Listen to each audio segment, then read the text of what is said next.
Hello, friends. Welcome to another session of sensitive ground fault detection. We furthermore discussed about the directional and non-directional sensitive ground fault detection methods.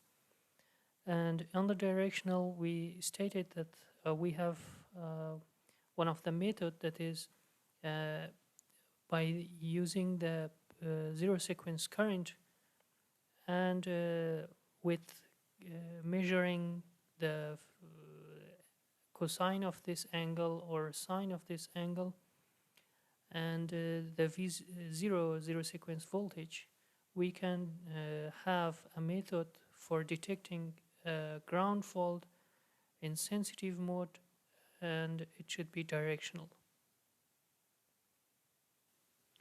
Before starting the logic diagram of the first method, that is this one, before understanding and starting this logic diagram, let's discuss more about some of the fundamentals. From the previous sessions, we have V0 and we have 3I0, and this angle, it is in negative if it is lagging the V0, and it is positive if it is leading the V0. And during the fault, we know that during the fault we have like asymmetrical and we can say asymmetrical components of the voltage. And we know that the zero sequence voltage in this at the time of the fault, the zero sequence voltage is approximately 90° apart from its normal condition phase voltages, or we can say the normal voltage.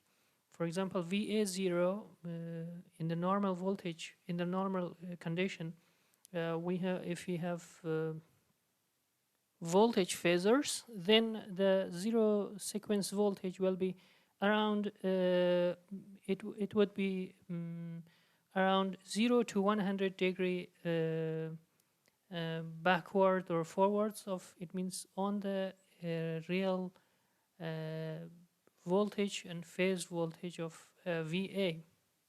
To declare more, it is take it 90°, whatever the voltage the phasor in the normal condition be in the first phase, the zero sequence of that phase and all zero sequence will be approximately in a 90°, it means perpendicular to the phase A on the normal condition.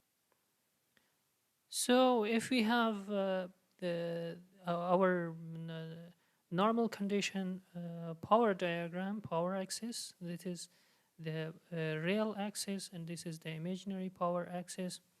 In for the zero sequence, we just rotate the zero sequence axis, power axis for zero sequence components. We just rotate it by 90°. The reason I stated before.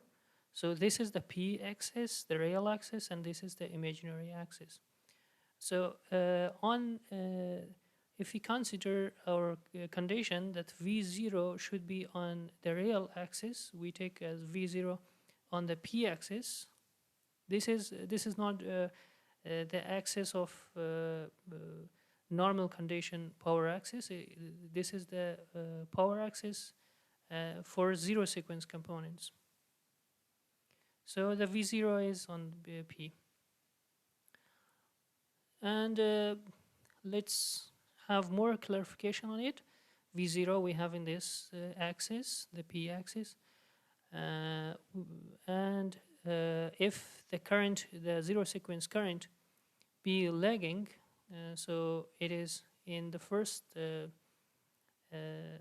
quadrature, and if we have its components, this is the real component.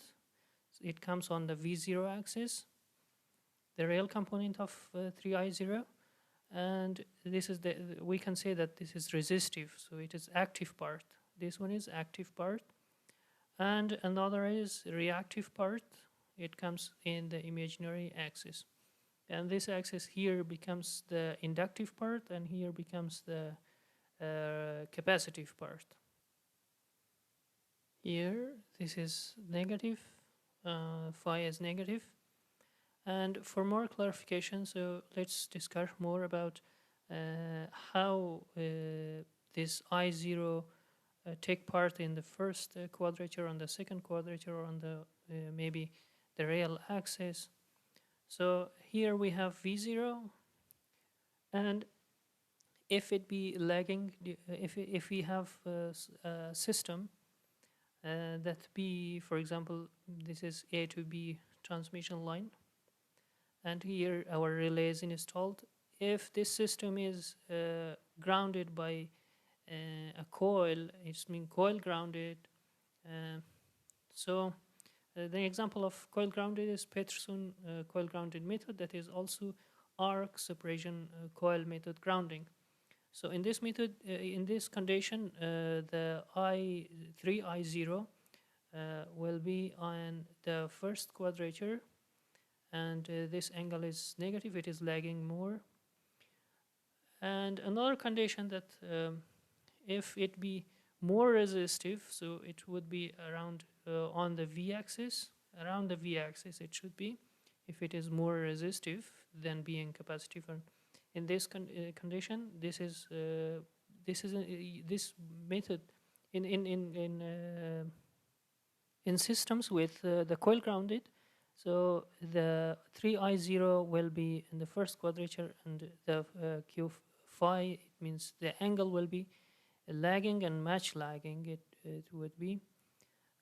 But in the systems with resistive grounded, we have our relay, and this is, suppose this is the resistance.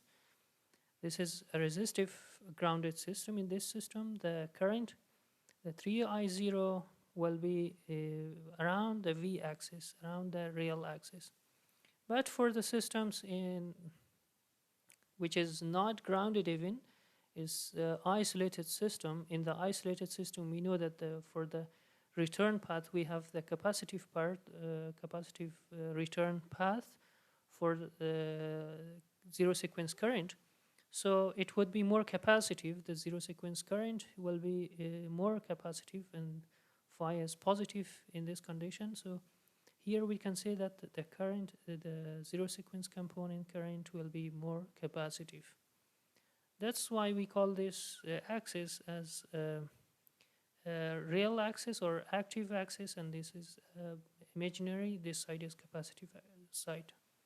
Let's review. This point is very important, that in the system which is coil grounded system, the zero sequence current during the fault will be match lagging, and in the resistive grounded system, it would be more in real part. It means it would be near to V0, around the V0, maybe capacitive resistive, more resistive, little capacitive, more resistive, little inductive. And in the system which is isolated system, here our zero sequence current during the fault will be leading the V0, and it would be on the second quadrature. Here what we discussed is only a review, so view it with carefully, and try to understand all of these whatever we discussed, because in the next sessions it is very important to understand each one of these data that we have discussed.